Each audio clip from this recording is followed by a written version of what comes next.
This is one of the oldest rainforests in our modern world, clinging to survival along the northeastern edge of Australia, inside Cape Tribulation National Park. Boom, like this. She'd come off of that just almost like a rocket ship. The Cape Tribulation Forest provides refuge to ancient animals, and for some Australians is a great source of pleasure and pride. This morning you just happened to wake up in the world's oldest rainforest.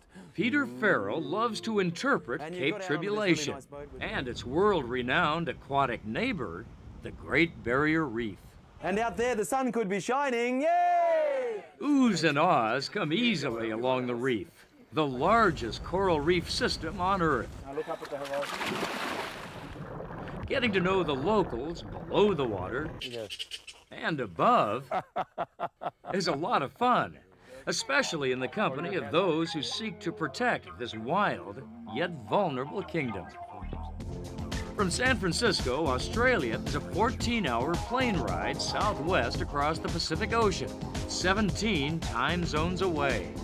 We travel to Australia's northeastern state of Queensland, 4 times the size of California, to scuba dive in the Great Barrier Reef and explore Cape Tribulation.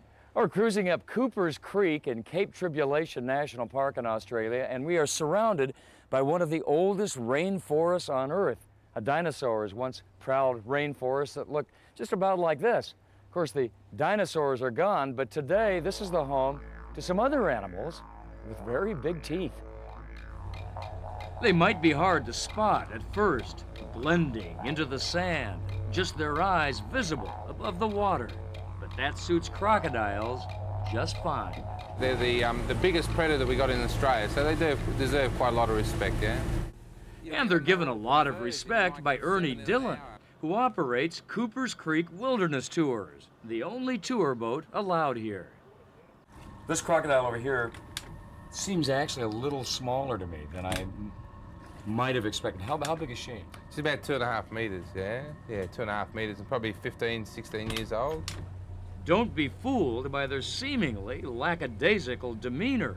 Crocodiles are highly skilled stalkers. Whoa, terrific. Who rule the top of the food chain here. How many crocodile attacks really have there been over the years on human beings? Most people read the signs, and I think in the last 100 years, maybe there's been 40 or 50 fatalities. Crocodiles have been lurking in these mangroves for 60 to 70 million years, enjoying protection and camouflage. Look at the size of that.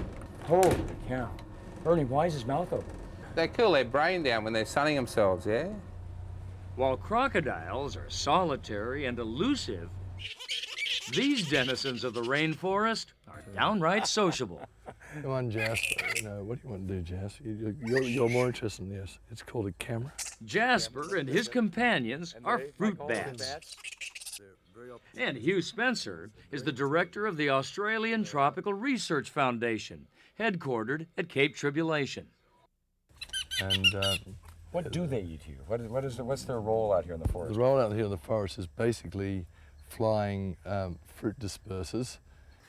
Their fruit fetish is one reason bats like these are threatened in the wild. They're being killed by fruit farmers. Hugh's working on non-lethal deterrents to keep bats away from orchards, so the bats can flourish, continue to help the forest grow, and occasionally entertain us along the way. Isn't that a great hat? Thank you. As beautiful as the rainforest is here at Cape Tribulation, and as important as it is as a World Heritage Site, it's only half of the story in this magnificent stretch of Australia. The other half of the story leads out there, into the Great Barrier Reef. 1,300 miles long, the Great Barrier Reef is actually a chain of coral reefs and tropical islands. You're going to put them on, just grab a seat just here. To really get a look at the coral sea, you have to swim with the fishes. We join Jungle Divers Scuba and Snorkeling Tour, owned and operated by Peter Farrell. So it's wet now. And Julia Bishop, A very professional and friendly outfit. We do appreciate something very important, and that is that a lot of you people have come a very, very long way to see the Great Barrier Reef, and it's highly likely that for some of you, this could be the only day in your whole life that you ever get to see the reef.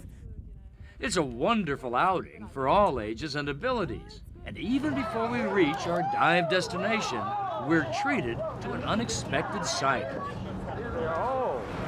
Oh, yes. Oh, look at the hump. There it is.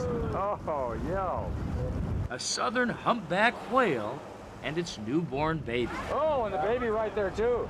The wonders of the reef are even more exciting below the surface of the sea.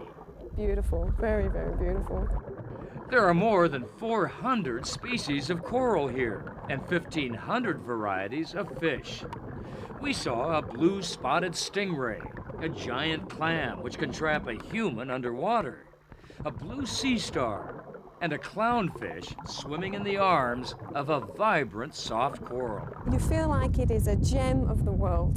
The actual beauty and nature is so close to your life. But the health of this liquid gem can never be taken for granted.